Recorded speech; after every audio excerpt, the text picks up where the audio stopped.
ভয়ঙ্কর বিপদে পড়েছেন শুদ্ধশীল ঘোষ। শুদ্ধশীল ঘোষ একজন জনপ্রিয় ইউটিউবার। তিনি প্রিয় বন্ধু মিডিয়া নামক ইউটিউব চ্যানেলটি চালান। এই চ্যানেলে তিনি খবর পরিবেশন করেন।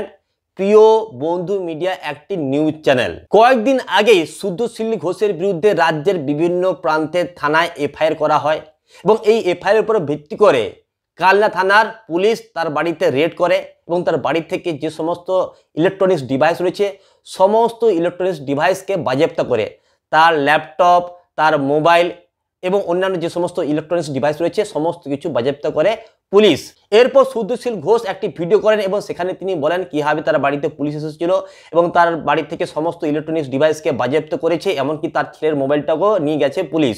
এই সমস্ত কিছু তিনি বলেছেন এবং তাকে একটা পুলিশ সই করিয়েছে, এটাও তিনি বলেছেন। কিন্তু তার পরবর্তীকালে জানতে পারা গেল তার বিরুদ্ধে একটা গম্ভীর অভিযোগ করেছে পুলিশ। সেটা হচ্ছে কি, যে তার বিরুদ্ধে পক্সো ধারায় মামলা করা হয়েছে। এই পক্সো ধারাটা কিন্তু ভয়ঙ্কর একটা ধারা, আপনারা সকলে জানেন। এই পক্সো আইনে কিন্তু জামিন পাওয়া যায় না, এটা একটা নন বেলেবল অফেন্স। এই ভয়ঙ্কর মামলায় ফেসে গেছেন এখন শুদ্ধশীল ঘোষ।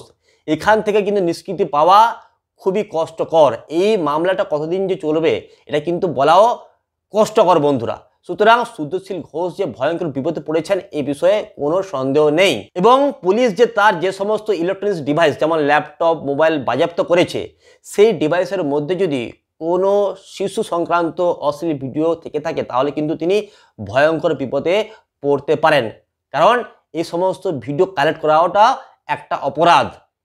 এখন কি হয়েছে কি না হয়েছে সেটা কিন্তু বলা কষ্টকর। কীভাবে, কেন, কি কারণে তার বিরুদ্ধে এই পক্সো ধারায় মামলা করা হয়েছে এটা কিন্তু বলা বড়ই কষ্টকর। পশ্চিমবঙ্গের বিভিন্ন প্রান্তের থানায় তার বিরুদ্ধে অভিযোগ করে যে সমস্ত এফআইআর করা হয়েছে সেই অভিযোগগুলি অত্যন্ত দুর্বল এবং অমৃতা সিনহার এজলাসে এই মামলাটি ওঠে। সেখানেও অমৃতা সিনহা বলেন যে এই মামলাটি অত্যন্ত দুর্বল। হয়তো তিনি এই মামলাগুলি থেকে বেঁচে যেতে পারেন, কিন্তু তার বিরুদ্ধে যে পক্সো ধারায় মামলা করা হয়েছে এই মামলা থেকে বাঁচা কিন্তু খুবই কষ্টকর। পক্সো আইন কতটা ভয়ঙ্কর আপনারা সকলেই জানেন।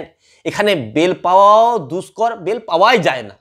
সুতরাং এ বিষয়ে কোনো সন্দেহ নেই, ভয়ঙ্কর বিপদে পড়েছেন শুদ্ধশীল ঘোষ এবং 2 দিন ধরে তিনি কোনো ভিডিও আপলোড করেননি। এখন সবথেকে বড় প্রশ্ন হচ্ছে যে তিনি কোথায় আছেন, কি করছেন, তাকে কি গ্রেপ্তার করা হয়েছে, এই ধরনের কোনো খবর কিন্তু পাওয়া যাচ্ছে না। শফিকুল ইসলাম তার আরামবাগ টিভিতে বলেন তিনি বহু চেষ্টা করেছেন শুদ্ধশীল ঘোষের সঙ্গে কন্ট্যাক্ট করার জন্য, কিন্তু তিনি কন্ট্যাক্ট করতে পারেননি। সুতরাং এখন শুদ্ধশীল ঘোষ কোথায় আছেন, কি করছেন এবং তাকে কি গ্রেপ্তার করা হয়েছে এই ধরনের কোনো খবর পাওয়া যাচ্ছে না। কোনো খবরই পাওয়া যাচ্ছে না শুদ্ধশীল ঘোষ সম্পর্কে। বন্ধুরা, আপনাদের কি মনে হয় যে শুদ্ধশীল ঘোষ কি নিষ্কৃতি পাবেন? অবশ্যই আপনারা কমেন্ট বক্সে লিখে জানাবেন।